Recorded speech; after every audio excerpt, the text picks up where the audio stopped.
Buenas noches, queridos hermanos. Les saludamos con la paz del Señor. Una nueva semana para poder tener el estudio bíblico. Mandamos muchos saludos a nuestros hermanos que nos siguen en los diferentes países. Saludamos, para empezar, a los hermanos que están en el estado de Washington, al norte de los Estados Unidos. También saludamos a todos los hermanos que nos ven en el estado de Virginia, Maryland, Georgia, Miami, Indiana, y los que están aquí cerca también, en San Francisco y en Sacramento. Pues les mandamos un fuerte abrazo, y a los hermanos que nos ven de otras ciudades de California también les mandamos un saludo cordial y un abrazo fraterno. Asimismo, mandamos saludos a nuestros hermanos que nos ven desde Puerto Rico, de México, de El Salvador, de Colombia, de Perú, de Bolivia y Uruguay. Asimismo, a los hermanos que nos ven desde Portugal, Cabo Verde, Congo, Angola y Filipinas. Un fuerte abrazo, y vamos a dar inicio con nuestra alabanza, y después nos va a guiar en oración nuestra hermana Pío.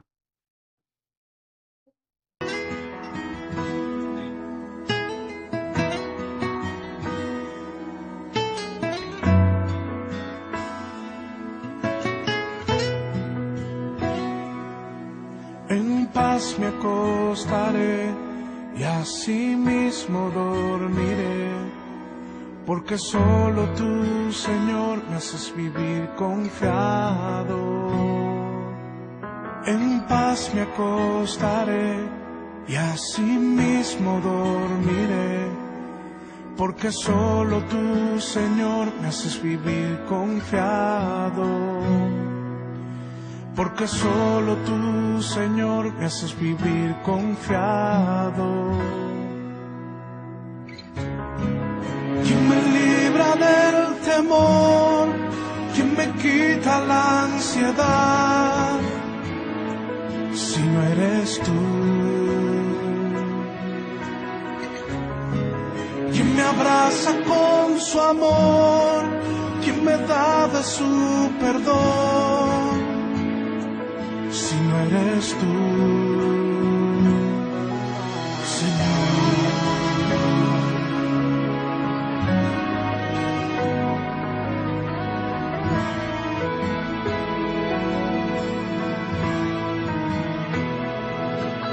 En paz me acostaré y asimismo dormiré, porque solo tú, Señor, me haces vivir confiado.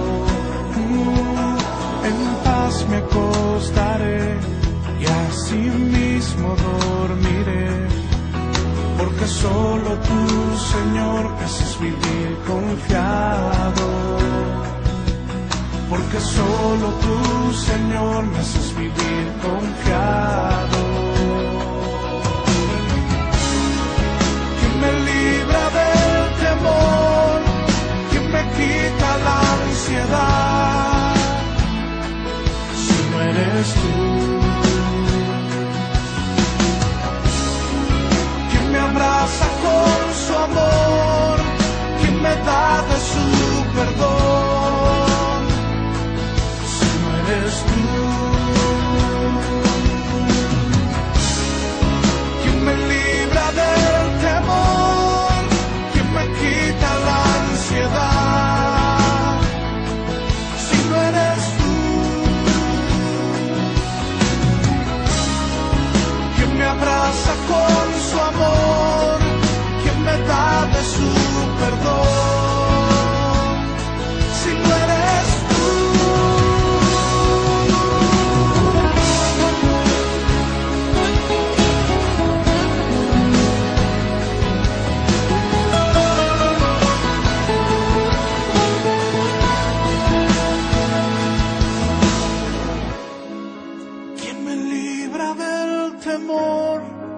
¿Quién me quita esta ansiedad? Si no eres tú.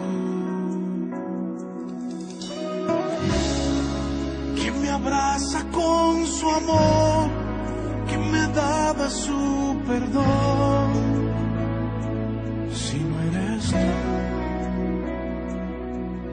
En paz me acostaré y así mismo dormiré, porque solo tú, Señor, me haces vivir confiado. Porque solo tú, Señor, me haces vivir.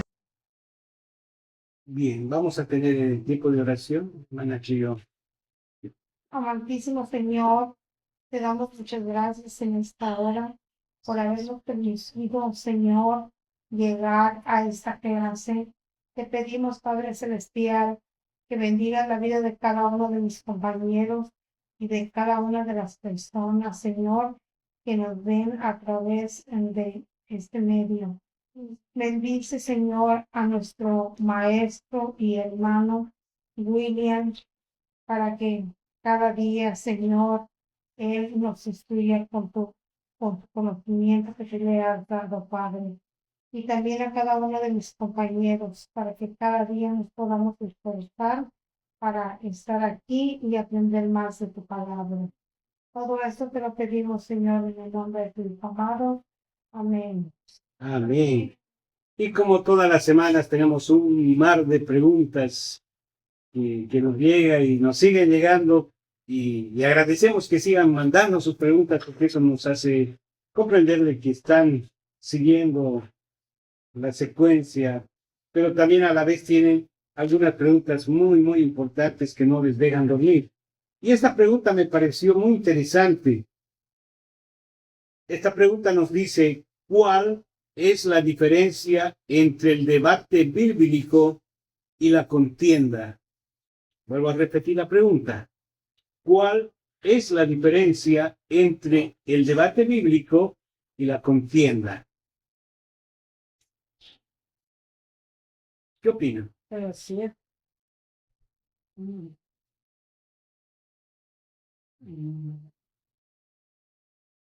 A ver, vamos por partes. ¿Qué les parece? ¿Cuál es el propósito de un debate bíblico? ¿Y cuál es la contienda? El propósito es, en un debate bíblico saludable, es comprender, examinar y defender la verdad.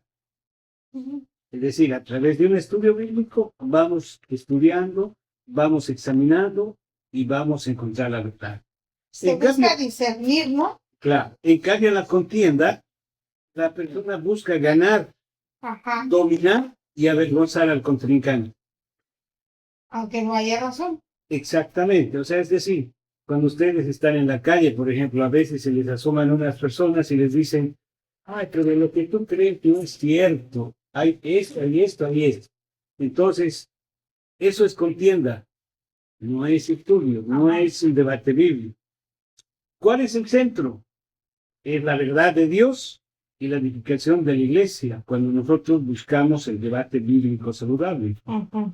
En cambio, si es contienda, es el ego, Ah, la rivalidad o la necesidad de tener razón. sí. Agarran temas como, por ejemplo, el diezmo Ujú. o el por qué adoramos día domingo en vez de sábado. Eso es parte de la contienda, ¿no? Ajá. Porque buscan decirnos que no. La actitud cuando estamos en un debate bíblico es la humildad, escucha y disposición a entender lo que los demás tienen que aportar, es decir, Ujú. aprender. En cambio, la actitud que hay en la contienda es Pues es orgullo, amor. irritación, obstinación y desprecio en el mayor de los casos, ¿no? ¿Qué método tienen ellos y qué método los que están estudiando la Biblia? El método son las razones, la escritura, la interpretación y todas las preguntas más honestas que pueden salir del corazón para buscar la verdad. En cambio, en el otro caso es la manipulación, es el ataque personal, el sarcasmo y hasta puede ser el griterío descalificado, ¿no es cierto? Que empiezan al verse que no salen con la suya, levantan la voz, empiezan a insultar. ¿Cuál es el resultado? Que cuando estamos en un debate bíblico tenemos claridad, tenemos madurez y tenemos paz en nuestra alma. Nuestra alma se siente gozosa de encontrar un manantial de vida a través de la palabra. En cambio, en el otro caso, cuando es una contienda, el que gana se siente satisfecho y el otro se siente herido. ¿Por qué? Porque es un pleito, ¿no? Y hay resentimiento, hay confusión, se siente que uno ha sido atropellado en sus creencias, ¿no? ¿Cuál debe ser la respuesta nuestra frente a un debate bíblico? Es examinar juntos en comunidad la palabra para fortalecimiento y crecimiento.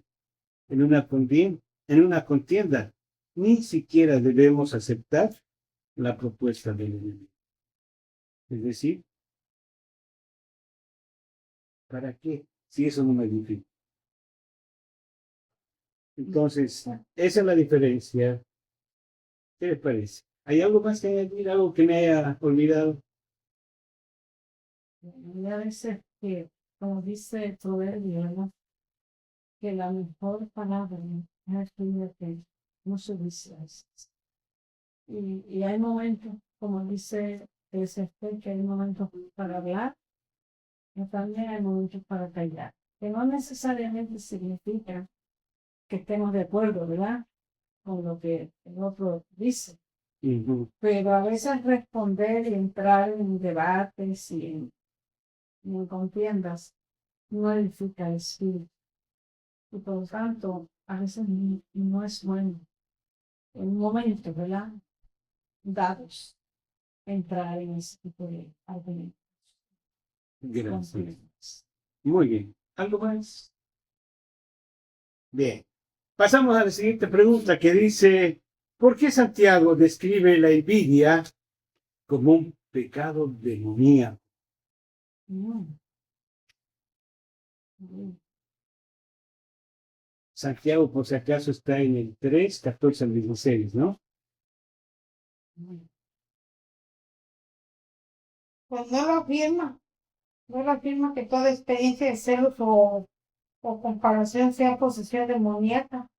Llama demoníaca a la falsa sabiduría, que alimenta la envidia amarga y la ambición egoísta, porque se opone a la sabiduría de Dios y produce el mismo tipo de desorden, mentira y destrucción que caracteriza la obra del mal.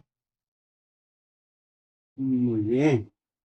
Entonces, cuando hablamos de demoníaca, encontramos Envidia, cuatro sentidos, ¿no es cierto? que es Por su orientación, amarga y viralidad interior, una supuesta sabiduría que se gloría y miente contra la verdad. a ver, por su orientación, lo que hace es desplazar la verdad de Dios por una Por verdad la verdad. humana. No. Es mentira. Por su mentira, es lo que tú decías, ¿no? Por una falsa sabiduría para buscar sentirse satisfecho, jactarse de que de tanto repetir una mentira son capaces de volverlo verdad.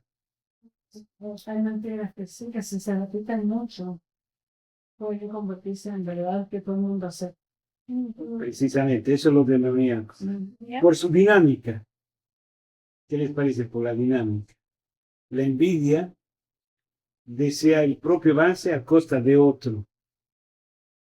Convierte al hermano en rival, ¿no?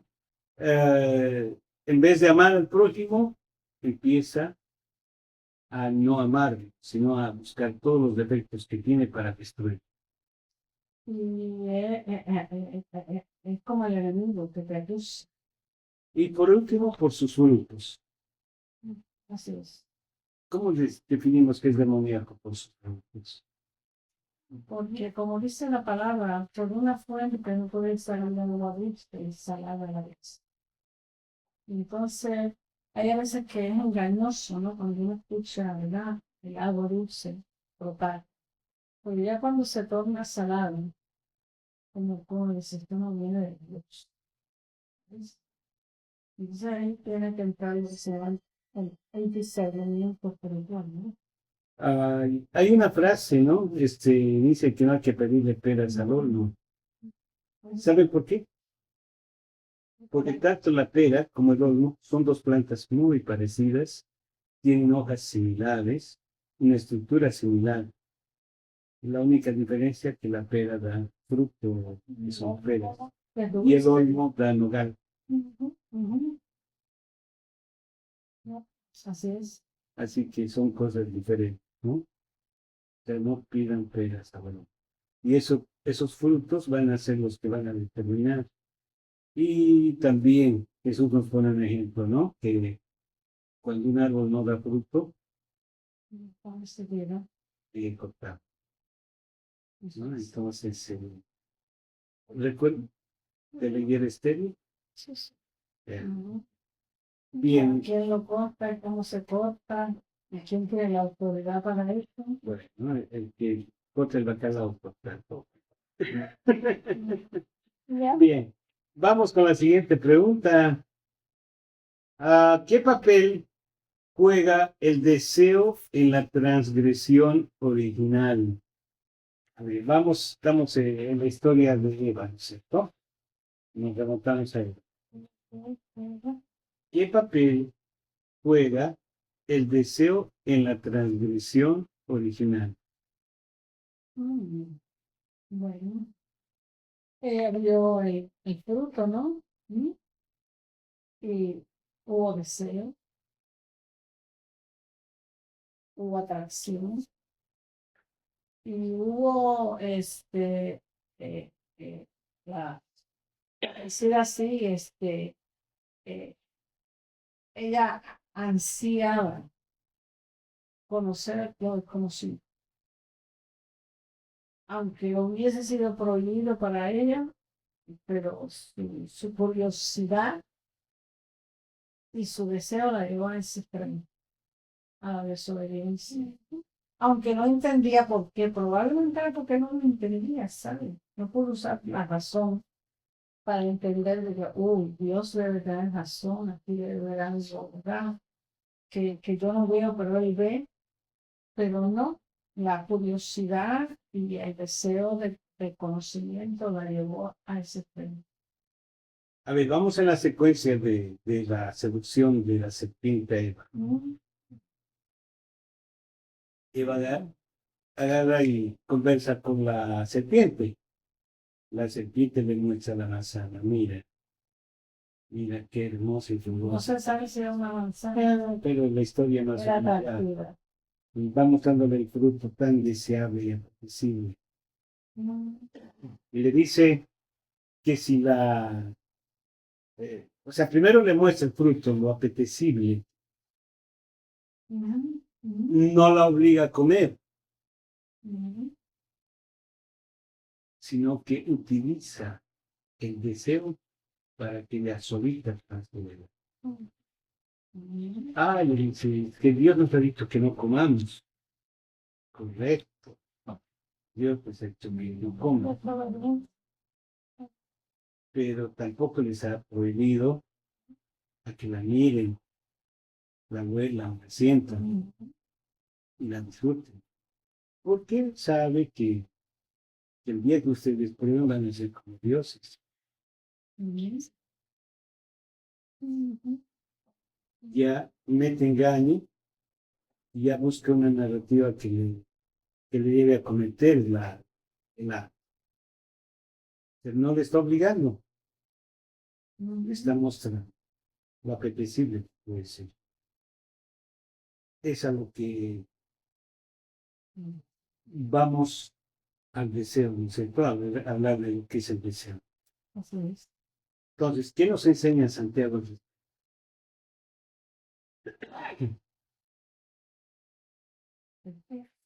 El 71, así como le ven. Ya, ¿no? Pero justamente el deseo ha concebido en la mente de la mujer el probar el fruto. No que ella estaba vulnerable en el sentido de no veo a Adán ahí, ¿sabes? Volviéndose. O por lo menos diciéndole, Eva, detente. Yo no veo el rol del hombre, ahí está. Pero veo a la pobre Eva sola, ante una serpiente bien astuta y usando su vulnerabilidad de quizás el deseo de conocer, el deseo de probar. Eso es ser vulnerable. Se Ya, aprovechó. claro. Pues que la serpiente tentó a Eva porque sabía que la mujer era más débil que el varón. Y eso es vulnerabilidad. El ser débil es ser vulnerable. Sí. Y el enemigo primero te estudia bien, sabe, de pies a cabeza, antes de venir Pero con eso no les van a decir las hermanas que son liberadas. Las feministas no les van a decir eso, que sí. Pero es que es un machismo moderno, pero uno sabe de verdad que el hombre es superior a uno un poquito. Es que a la mujer superior. a la Sí, mujer, pues, Dios lo hizo cabeza de la familia, ya que la no quiere hacer otra cosa. Hay algunos que son cola, no son cabeza. Porque les gusta hacer, pero lo que fue mandado por Dios era que iba cabeza. Exacto, ese es el llamado. Eso era. es que a la mujer le entra por el oído, entonces le endulzó el oído. Y por la vista. Y la mente también. Pero más, bueno, La mente. ajá, dicen que la mujer somos más de oír y los hombres son más de ver. Sí.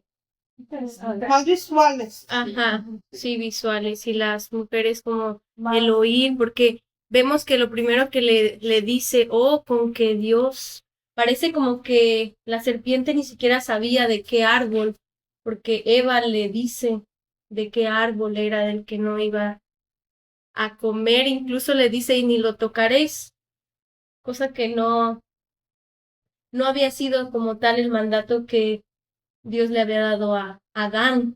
Adán transmitió el mandamiento a Eva, pareciera como si fuese así, pero el deseo, pues no sé, aquí parece que el deseo que Eva, lo que la serpiente le propuso, dijo, seréis como Dios y tus ojos serán abiertos. Muy posiblemente Eva tocó el árbol y vio que no murió y procedió ahora a comerlo. Lo veo bien bonito, Es que es con una textura. un Y misterio. luego, ay, le ha de haber dado hasta hambre. Pero ¿qué papel juega el deseo? Ya nos fuimos muy lejos. ¿Qué papel juega el Adán aquí? No, Todo bien. por eso estaban deseando no, pero estaban deseando la fruta de la Exacto. serpiente, También deseando la mujer. la manzana es simbólico. No. Estamos diciendo que Adán también deseaba. Pero no andaba ahí. No estaba. Profesor, pues se va En este relato hay un contraste, ¿no es cierto?, de lo que es el deseo y el pecado. Sí. Y el deseo entró en Eva. Eva De querer conocer, querer saber, querer como que Adán enterarse de todo. No, Porque a Adán no le interesan los chismes. Muy bueno.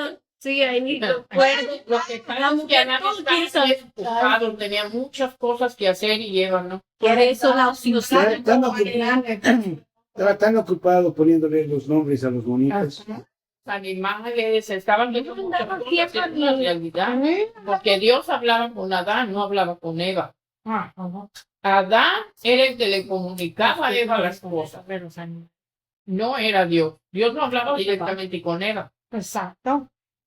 hablaba con Adán. Es como que Adán no habló con él. Pues sí, me lo están diciendo que Adán fue el que le dijo de lo del árbol, no Dios. Adán fue el chismosín, el del árbol. Eso. Sí. Él le dio a Eva. Y entonces ¿cómo se entera Eva? Y le añadió, le dijo, y tampoco lo vas a tocar. Estamos tirando al medio a Adán, ¿ok? Mm. Y sus responsabilidades Con razón que Adán los... cabeza Pero, de la por eso digo, familia. la mujer que me diste, Valió. ya valió. Bueno, Ya valió manzana, dijo. entonces lo que en esta pregunta, ¿no? O sea, el deseo que produce es el pecado. Entonces, es contra el deseo que se debe ver, digamos, el acto de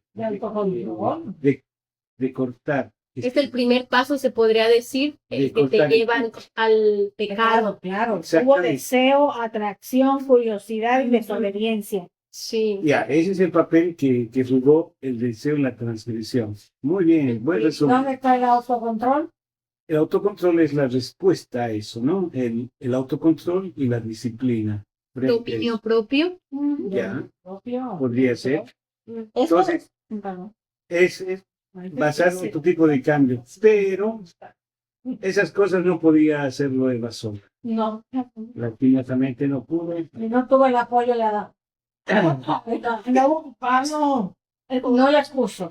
Lo que pasa es que nosotros tenemos demasiada iniciativa, hermano. Eso es verdad. Todavía Si somos no sabemos esperar. Si el hombre es bien lento para pensar, estamos rápidas a hacer lo que tengamos que hacer.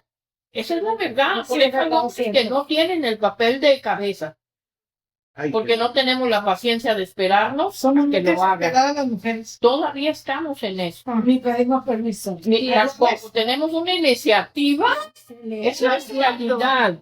También es un buen No podemos esperar a que... eso, ¿no? Bueno, yo te hablo por mí, De acuerdo, pero la No, sí, realidad... Hay hombres que son cabeza y hay otros que son cola, dice. Exacto. Sí, pero a veces nos Son muy quejamos y arrastrados, nosotros mismos nos hacemos cola. Ándale, Eso no se espera. No, no se espera. Bien, vamos, ya tenemos eso claro, ya tenemos esa respuesta. Vamos con la siguiente. ¿Por qué del análisis de las tres motivaciones de Eva en Génesis 3:6, el deseo de sabiduría fue el factor determinante del pecado? Si tenemos mucho tiempo de pensar,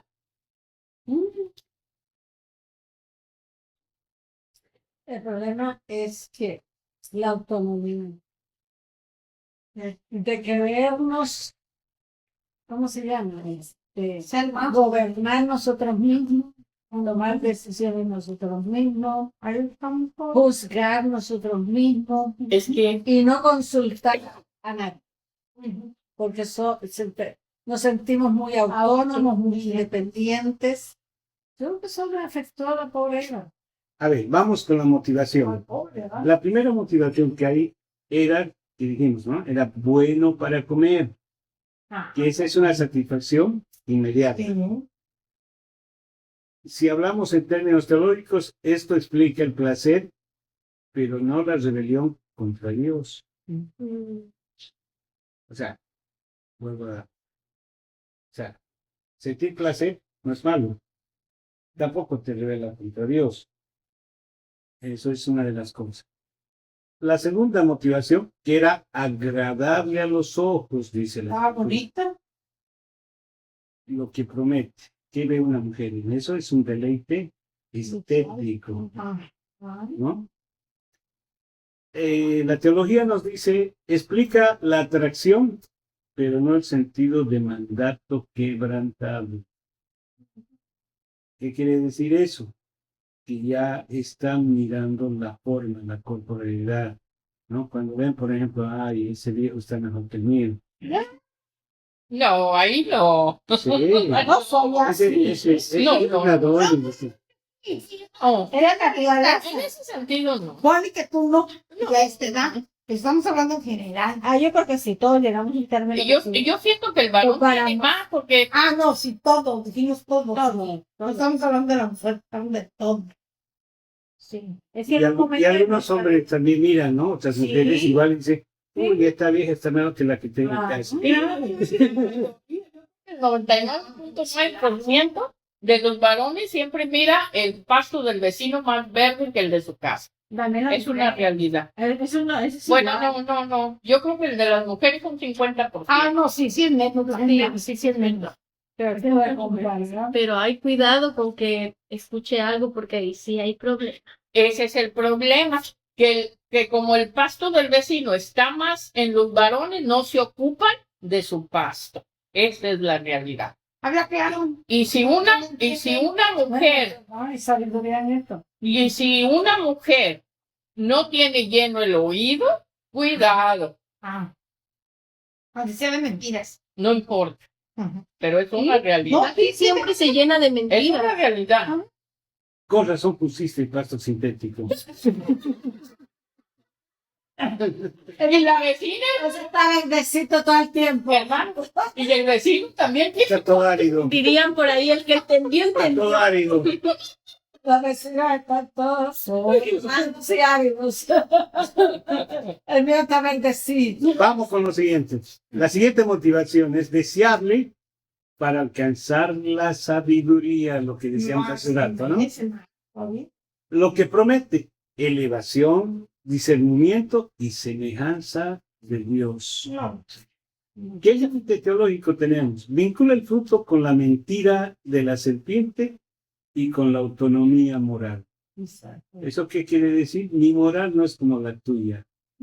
O mis valores no son tus valores. ¿Ya? Que muchos jóvenes utilizan para eludir responsabilidades. Con justificación. Sí. Así me dio a mi hija a los 15 años. Ya. Mami, tus valores no son mis valores. Y yo tampoco me muero. Porque uno que ha criado con muchachos en la iglesia, en el Señor, y escuchar una cosa así, fue fuerte. Pero ay, el Señor siempre la trajo. Bueno, vamos con lo último de las preguntas. ¿Cómo influyó el concepto de autonomía moral? ¿Cómo? Influyó el concepto de autonomía moral. Bueno, ella se sintió que estaba bien. En ningún ella pensó que estaba mal, ¿verdad que sí? No, llegó a pensar. No, ella pensó que iba a ser casi Dios. Y todo bonito, no sé. Es que no sabía lo que pensó. La gran mentira de la autonomía moral, por ejemplo, es decir, pero yo estoy bien, yo no necesito ir a la congregación. Yo los veo por Facebook. Facebook Live y hago las mismas oraciones que ustedes hacen. No necesito ir. Es que, ¿Por qué voy a ir a diezmar? ¿Por qué voy a ir a gastar gasolina hasta ahí? No, al enemigo que convence de todo. entonces, eso es parte de la autonomía moral. ¿Por qué? Porque tú puedes ver, así como ves un partido de fútbol, pero no estás congregado, no estás viviendo en comunidad. Y también, o sea, lo que hace es que eso crea una falsa religión personal, Eso. alejada del lazo con el que nos une el Señor. O sea, O sea, hay una ruptura entre lo que es la comunidad de fe y la persona. Entonces, muchos hacen este tipo de autonomía moral para evitar todo lo que es el juicio. Es decir, un gran problema en las iglesias modernas y desde hace un tiempo atrás es que la gente se fija en el plato de las ofrendas. sí. Y eso es algo que causa mucho dolor en muchas iglesias. ¿Por qué? Porque en algunas congregaciones pues ponen $1, unas monedas y todo eso, y todo se ve, está a la vista de todos, ¿no? Y hay congregaciones donde cuando uno pone $50 se siente mal porque todo el mundo está poniendo billetes de 100, No logras alcanzar lo que han puesto. ¿no? Y logra saber, uy, ¿cómo voy a hacer para poner mi billete de 20? ¿No? Mi billete de 10 o de $1 con mis monedas. Entonces, ese es un problema para algunas personas. Prefieren no ir a la iglesia porque no tengo para poner ofrenda, ¿no? Ese es un problema. Otro problema es que a veces se fijan la ropa con la que uno va a la iglesia. Entonces creen que es muy importante cómo uno está vestido y crea crítica. Recuerdan que Las iglesias negras, normalmente las hermanas iban con un sombrero muy típico para ir a la iglesia. Era el sombrero característico para decir que estaban bien en la fe, bien arraigadas, bien congregadas y que eran miembros responsables de la comunidad de fe. Y las hermanitas que no tenían esos sombreros, pues, tenían que ir a buscar así más atrás. Y las que estaban con sombrero así tenían la posibilidad de pararse y cantar todo lo que es el gospel, ¿no? El negro espiritual, ¿no? Y gritar. Por eso las iglesias negras tenían esa fama de tener cultos bien animados, gritando y moviéndose y todo eso. Pero era por esa situación. Y eso tiene mucho que ver con esto de la autonomía moral. Hay un autor que ha sido fusilado en la época de Hitler, que es Dietrich Bonhoeffer. Trabaja mucho sobre este tema y para él es muy importante y hace una pregunta bien. Dice, ¿qué regla abstracta me permite clasificar esto como bueno o malo? ¿Cuál es la voluntad concreta de Dios en Cristo aquí y ahora? Con esa pregunta define lo que es ser comunidad. ¿Cómo es Cristo aquí y ahora, en este momento? ¿Cómo nos ve Dios aquí y ahora? ¿No? No necesariamente como una iglesia del siglo pasado o de 2 siglos pasados, sino cómo nos ve ahora. ¿Eso qué quiere decir? ¿Cómo nos ve frente a los conflictos que tenemos como comunidad? ¿Qué pensamos de los migrantes? ¿Qué pensamos de la gente que está sin trabajo? ¿Qué pensamos de la gente a la que se le está cancelando la posibilidad de salud? ¿Qué pensamos de todos aquellos a quienes han quitado la atención dental?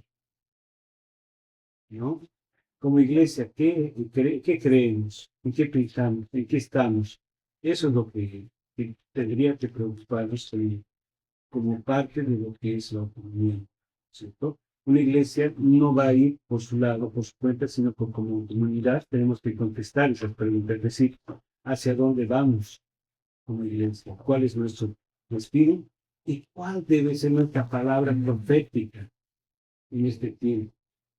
O sea, no podemos quedarnos con esas falsas profecías que hacen, ¿no? Voy a abrir 4 portales en el cielo, dice, ¿no?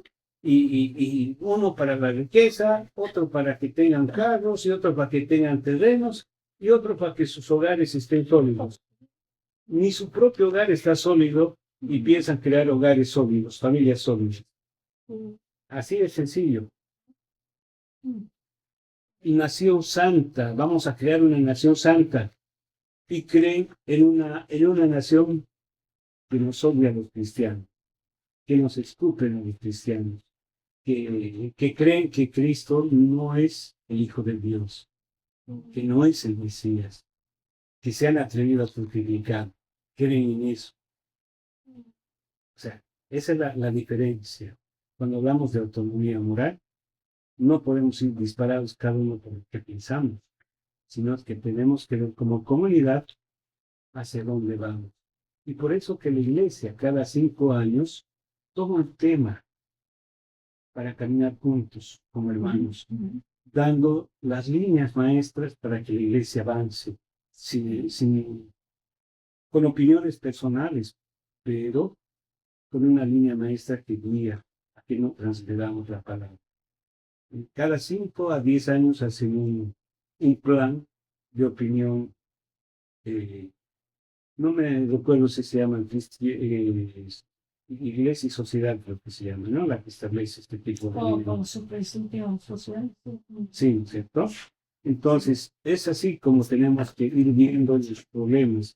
Pues siempre la iglesia toma un tema para... Las conferencias anuales tienen un tema para todos los años. Las conferencias jurisdiccionales un tema para este año. Sí, entonces cada comunidad tiene que marchar en son de eso, como comunidad edificarnos. Es decir, de aquí tiene que surgir propuestas. Es decir, nos preocupa el tema de los migrantes y dar nuestra opinión, para que ellos entiendan nuestra preocupación como congregación. Nos preocupa que ahora los chicos no tengan atención dental. Hacer llegar esa preocupación para que como iglesia tengamos respuestas pastorales y acciones concretas. Eso es la palabra profética de la iglesia. No es otra. Aquí no vamos a proclamar terremotos ni nada por el estilo. Vamos a proclamar la justicia de Dios, que es a lo que debemos alcanzar. El ¿Bien? arrepentimiento. Precisamente, eso nos lleva a la justicia de Dios, el arrepentimiento. Ese es uno de los grandes pecados que se debe vencer, ¿no? Los pecados sociales. Muy bien.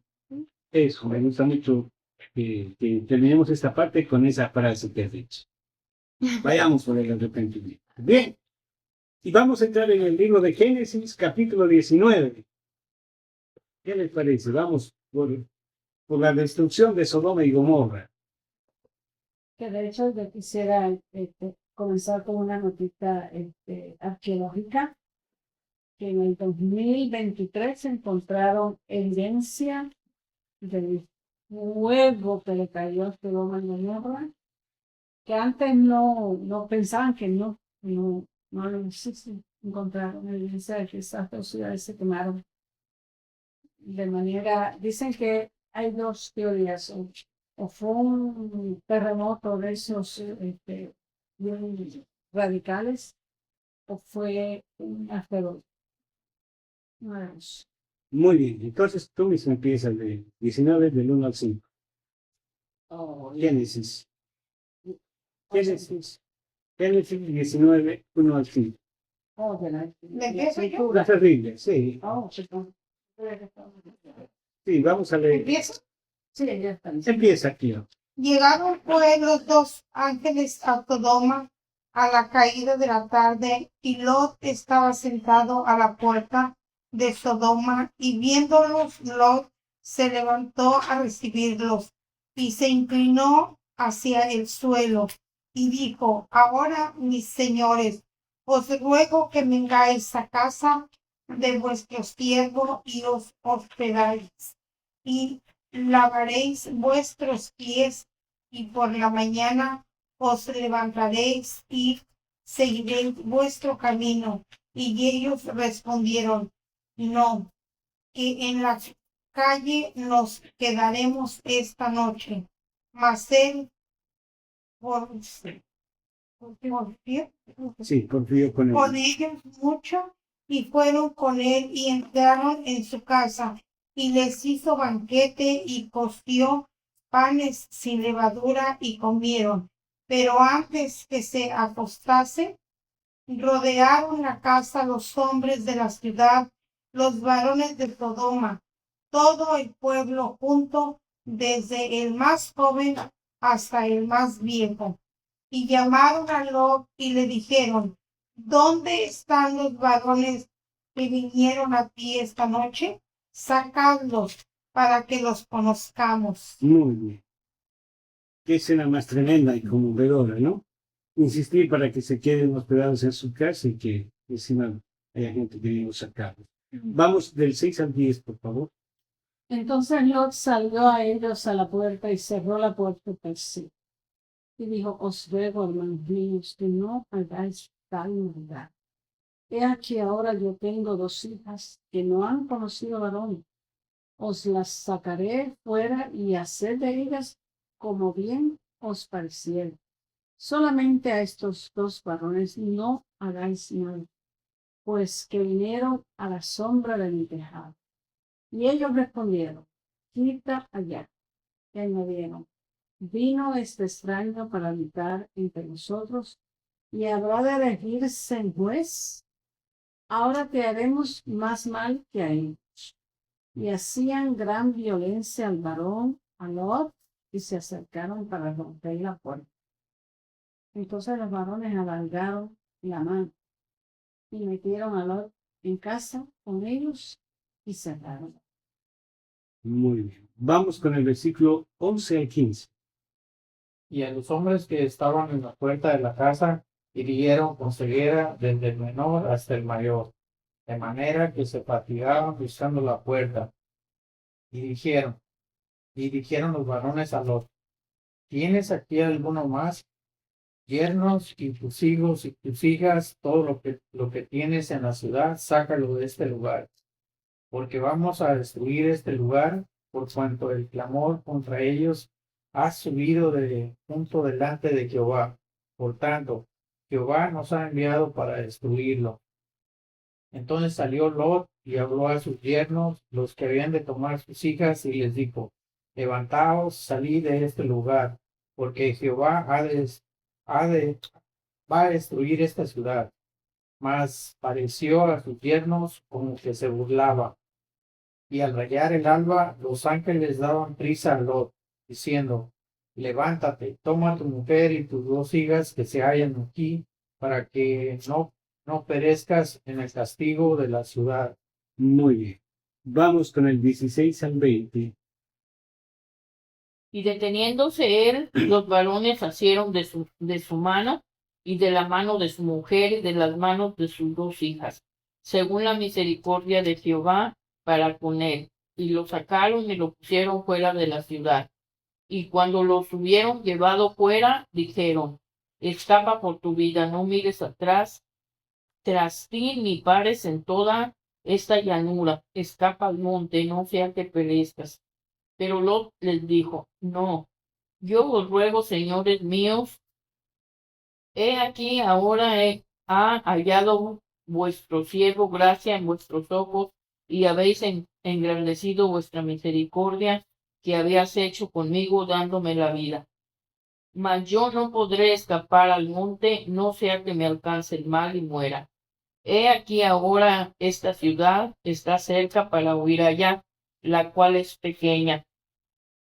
Dejadme escapar ahora allá, ¿no es ella pequeña? Y salvaré mi vida. 21 al 25, por favor. Y le respondió: He aquí he recibido también tu súplica sobre esto, y no destruiré la ciudad de que has hablado. Date prisa, escápate allá, porque nada podría hacer hasta que hayas llegado allí. Por eso fue llamado el nombre de la ciudad Zoar. El sol salía sobre la tierra cuando Lot llegó a Zoar. Entonces Jehová hizo llover sobre Sodoma y sobre Gomorra azufre y fuego de parte de Jehová desde los cielos, y destruyó la ciudad y toda aquella llanura con todos los moradores de aquella ciudad y el fruto de la tierra. 26 al 30. Entonces la mujer de Lot miró atrás a espadas de él y se volvió estatua de sal. Y subió Abraham por la mañana al lugar donde había estado delante del Señor, y miró hacia Sodoma y Gomorra y hacia toda la tierra de aquella llanura miró, y he aquí que el humo subía de la tierra como el humo de un horno. Así, cuando destruyó Dios las ciudades de la llanura, Dios se acordó de Abraham y envió fuera a Lot de en medio de la destrucción, al asolar las ciudades donde Lot estaba. Pero Lot subió de Zoar y moró en el monte, y sus dos hijas con él, porque tuvo miedo de quedarse en Zoar, y habitó en una cueva él y sus dos hijas. 31 al 35. Entonces la mayor dijo a la menor: Nuestro padre es viejo y no queda varón en la tierra, que entre con nosotras, conforme a la costumbre de toda la tierra. Ven, demos de beber vino a nuestro padre y durmamos con él, y conservaremos de nuestro padre descendencia. Y dieron a beber vino a su padre aquella noche, y entró la mayor y durmió con su padre, mas él no sintió cuando se acostó ella. Cuando se levantó al día siguiente, dijo la mayor a la menor: He aquí yo dormí la noche pasada con mi padre, démosle a beber vino también esta noche, y entra y duerme con él para que conservemos de nuestro padre descendencia. Y dieron a beber vino a su padre también aquella noche, y se levantó la menor y durmió con él. pero él no echó de ver cuando se acostó ella ni cuando se levantó. 36. Y la- Atento. Y las dos hijas de Lot concibieron de su padre, y dio a luz la mayor un hijo, y llamó su nombre Moab, el cual es padre de los moabitas hasta hoy. La menor también dio a luz un hijo, y llamó su nombre Ben-Ammi, el cual es padre de los amonitas hasta hoy. Muy bien.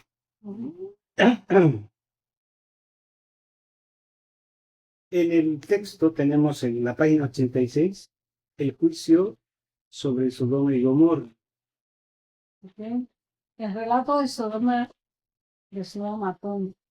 profundiza el tema inicial de la intercesión de Abraham, Génesis 18. La narración muestra el equilibrio entre la justicia y las misericordias divinas. Los dos ángeles llegan a Sodoma y encuentran a Lot, quien lo recibe con hospitalidad, reflejo parcial del carácter de su tío Abraham. Sin embargo, la depravación moral de la ciudad evidencia un rechazo absoluto a los ángeles. El juicio de Dios se presenta no como un acto iracundo, sino como una respuesta necesaria a la corrupción total y a la violencia del pecado. La intervención divina a través de fuego y azufre simboliza la purificación y la defensa de la justicia frente al desorden humano. Aún en medio del juicio, la misericordia prevalece. Dios salva a Lot por amor a Abraham. Capítulo 19, versículo 29. Esta frase es clave, pues revela el poder de la intercesión y la solidaridad de la fe. La relación de un justo con Dios puede traer bendición y rescate para otros. La tristeza final del relato, la pérdida, el aislamiento y la caída moral de las islas de Lot ilustra cómo la falta de discernimiento espiritual produce consecuencias duraderas cuando se vive demasiado cerca de la corrupción. Muy bien. Saltamos a la página 117.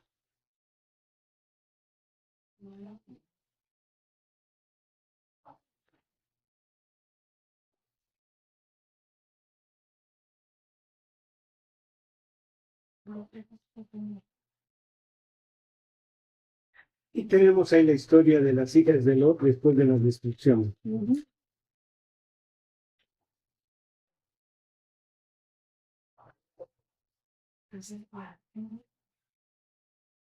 Continuamos. Sí, Este pasaje es uno de los más sobrios y trágicos de Génesis.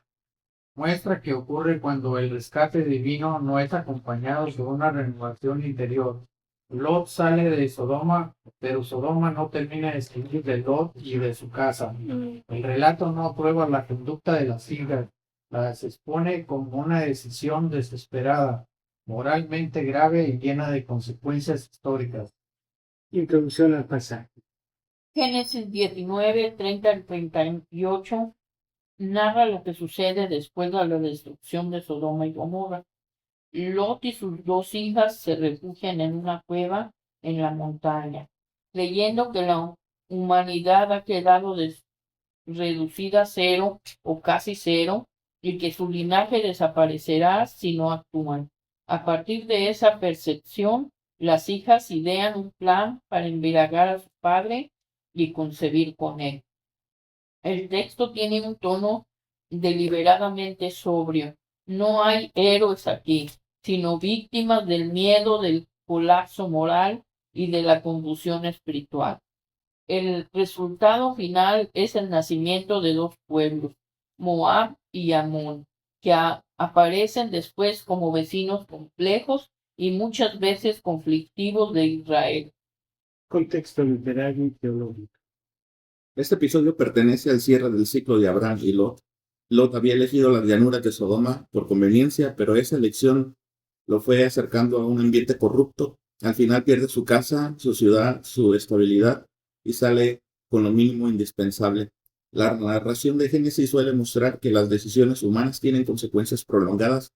En este caso, la supervivencia física de Lot no equivale a una restauración moral. El lector ve una familia marcada por la descomposición, el temor y la falta de discernimiento.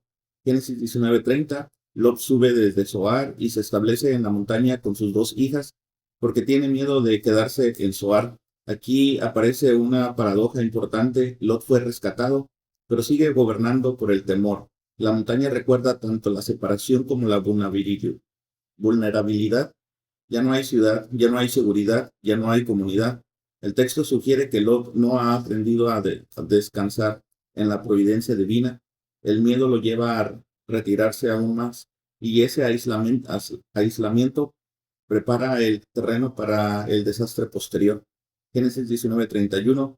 La hija mayor interpreta la situación como si no quedara varón en la tierra para ellas y para su descendencia. Su razonamiento es extremo. Cree que el mundo ha sido devastado de manera total. Esa percepción puede ser sincera, pero no necesariamente correcta.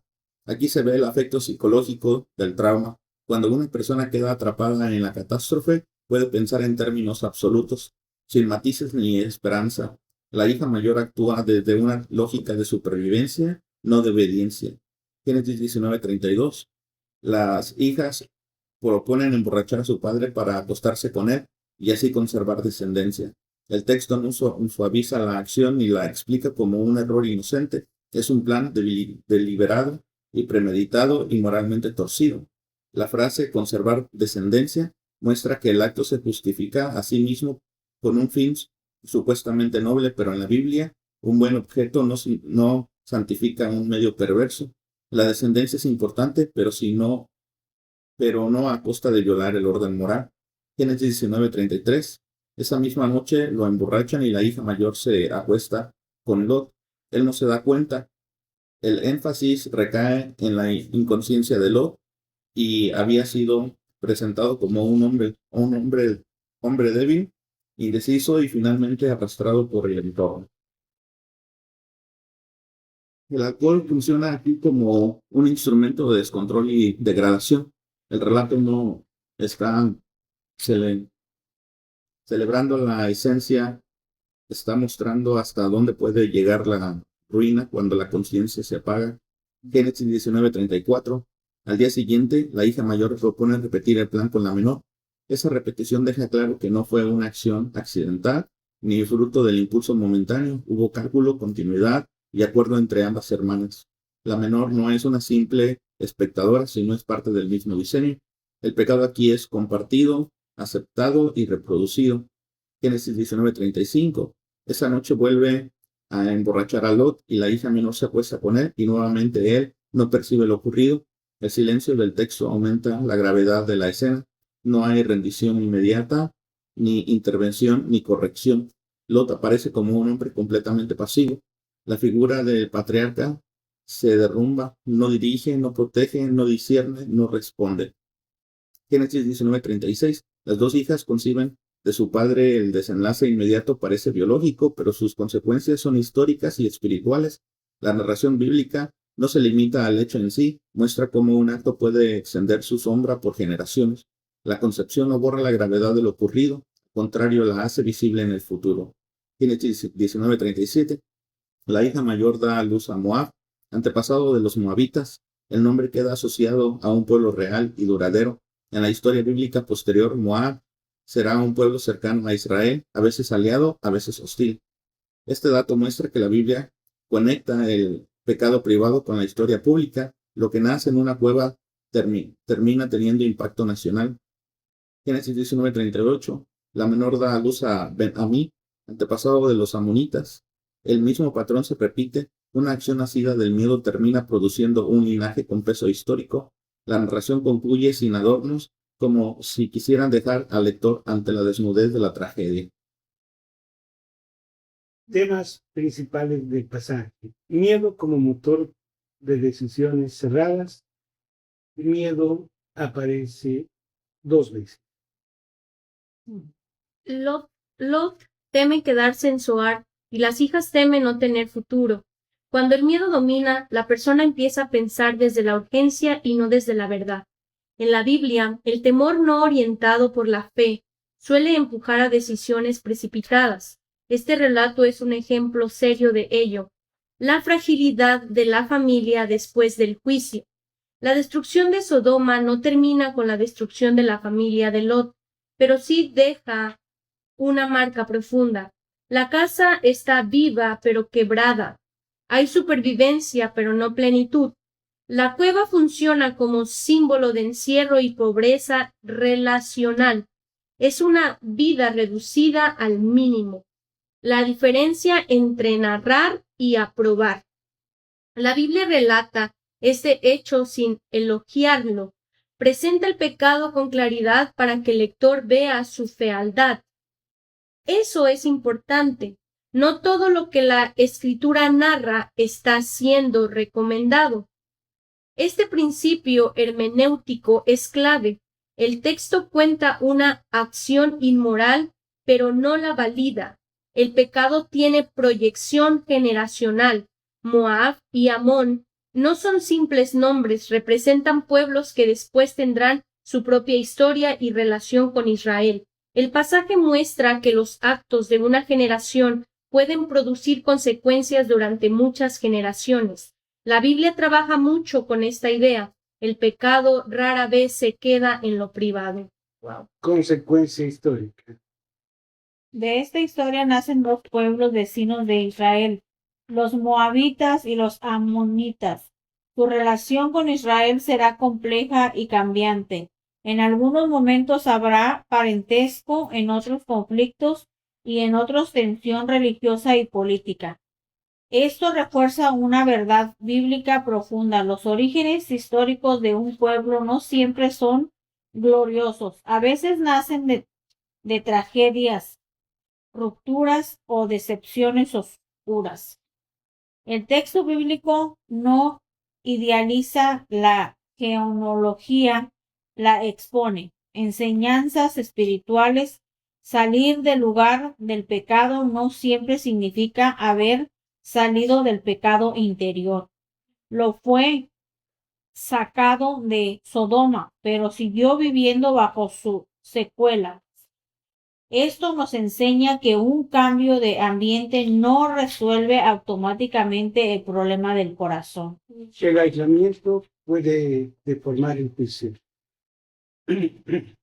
La cueva presenta soledad, encierro y desesperanza.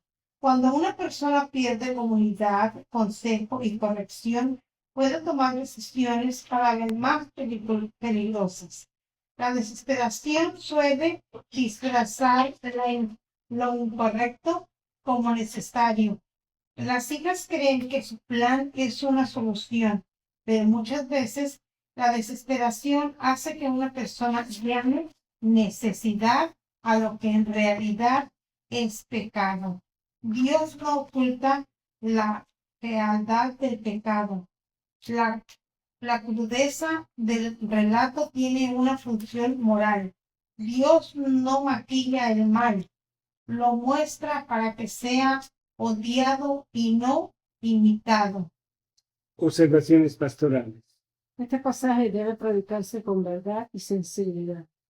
No conviene usarlo como un morbo ni para burla, sino para mostrar la gravedad del pecado, la fragilidad humana y la necesidad de la gracia de Dios. También invita a acompañar a personas que han vivido trauma, miedo, desorientación. La desesperación puede llevar a conductas destructivas, por lo que el texto puede servir para hablar de discernimiento, restauración y límites sanos. Estructura para enseñanza o predicación. Título sugerido. Cuando el miedo gobierna la casa, las hijas de Lot después de la destrucción. Idea central. La desconfianza en la provisión de Dios para llevar a decisiones desesperadas que dejen consecuencias duraderas. Bosquejo. Un refugio marcado por el temor. Génesis 19:30. Una percepción distorsionada del futuro. Génesis 19:31. una solución moral corrupta. Génesis 19 del 32 al 35. Un resultado que trasciende a la familia. Génesis 19 del 36. Aplicación final. El relato nos obliga a preguntar ¿qué hacemos cuando el futuro parece cerrarse? Las hijas de Lot respondieron con desesperación. La fe bíblica, en cambio, responde confiando en que Dios sigue obrando aun cuando todo parece acabado. La historia advierte que el miedo puede empujar a decisiones devastadoras, pero también muestra que Dios sigue escribiendo historia incluso a través de relatos rotos. Muy tremendo, ¿no? ¿Qué impresión les ha causado este relato? Bueno, lo que dicen, ¿no? Que hay errores que a veces uno comete bajo la desesperación que pueden tener consecuencias generacionales. Y es una gran enseñanza, ¿no?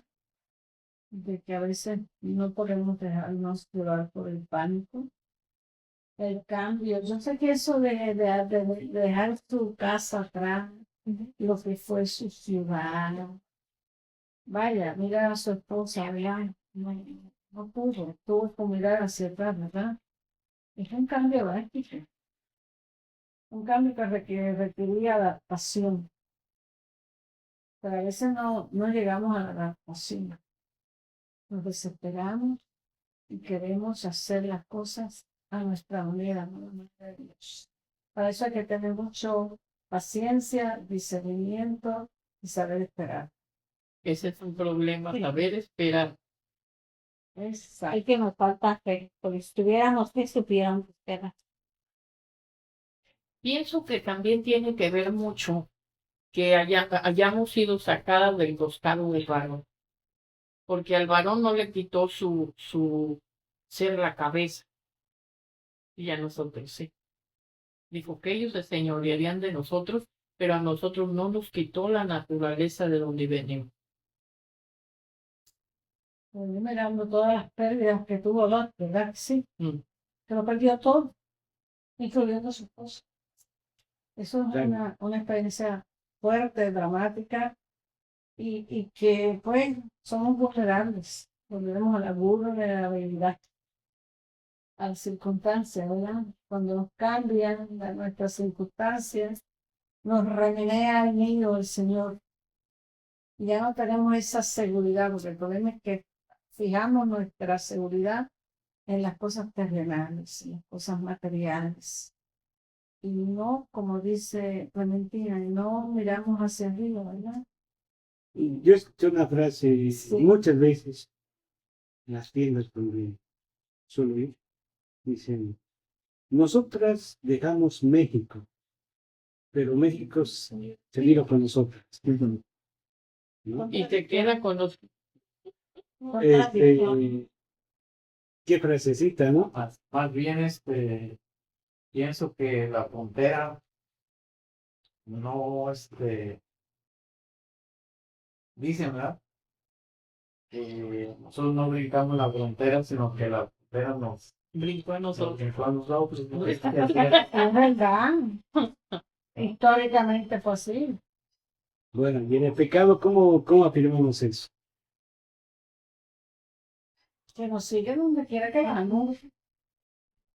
Nuestras debilidades, nuestra falta de fe, nuestra vulnerabilidad nos va a seguir donde quiera que vamos, aunque nos metamos en una cueva. ¿Mm? Que parece como un lugar de refugio, ¿no? Para Lot, como un lugar de refugio para él y su familia. Bien, entonces una gran lección que aprendimos hoy es que frente a todas las circunstancias podemos salir protegidos, cuidados, pero cuando no hay decisión plena ocurren hechos como el hecho de mirar atrás o se como pensar Así es. y pensar de que ya no quedamos más, solo nosotras dos, somos las únicas Evas y La desesperación. Querer ayudar a Dios, porque vemos ese patrón en muchas historias bíblicas, por ejemplo en Sara también, ¿verdad? Que no esperó y como dice la escritura, ¿verdad? Que todo fue escrito para nosotros, porque eso nos habla ahora a nosotros, como el pensar que yo puedo ayudar a Dios, en cierta manera, ¿no? Como querer ayudar. Muy colaboradores, ¿no? Sí, y me llamó mucho la atención donde hasta lo escribí, el cambio del ambiente no garantiza que el pecado salga del corazón. Como alguien que yo escuchaba me decía como, oh, ¿y cuántos días vas a la iglesia? ¿Verdad? Y yo le dije, es que no se trata de cuántos días tú vas a la iglesia, sino qué es lo que hay dentro de ti, en tu corazón, porque tú puedes ir 11 veces a la semana, pero si dentro de tu corazón no hay esa convicción o ese deseo de que verdaderamente eso salga de ti, pues tú puedes ir y cambiar de ambiente, pero todavía hay algo dentro de tu corazón. Así es. ¿Ya? No se olvide nunca de esa canción de Arjona, ¿no? Que tenía la vecina que era la más cristiana y nunca le volvía las pelotas. ¿Ya? Se lo apunto. No la he escuchado. Bueno, de todas maneras, quedamos con esa frase. Me parece pertinente y me parece que eso nos va a ayudar a seguir reflexionando porque esta historia no acaba, continúa, ¿sí? Solo acaba para esta noche, pero continuamos la próxima semana, así que vayan leyendo los siguientes capítulos de la Biblia que vamos a tener historias mucho más interesantes todavía. Recién esto está empezando a caldearse. Bien, vamos a despedirnos esta noche con una oración. El tiempo es nuestro mayor Adversario. bueno, no es enemigo, es el que nos limita, ¿no? El que podamos estar más tiempo y vamos a pedir a Norma que nos despida en oración. Bendito y Padre Celestial, te damos gracias, oh Dios, porque nos has llevado a través de las Escrituras a recordar estas historias, oh Dios, que nos muestran grandes principios, oh Dios, por los cuales debemos vivir. De que tenemos que depender enteramente de ti, oh Dios.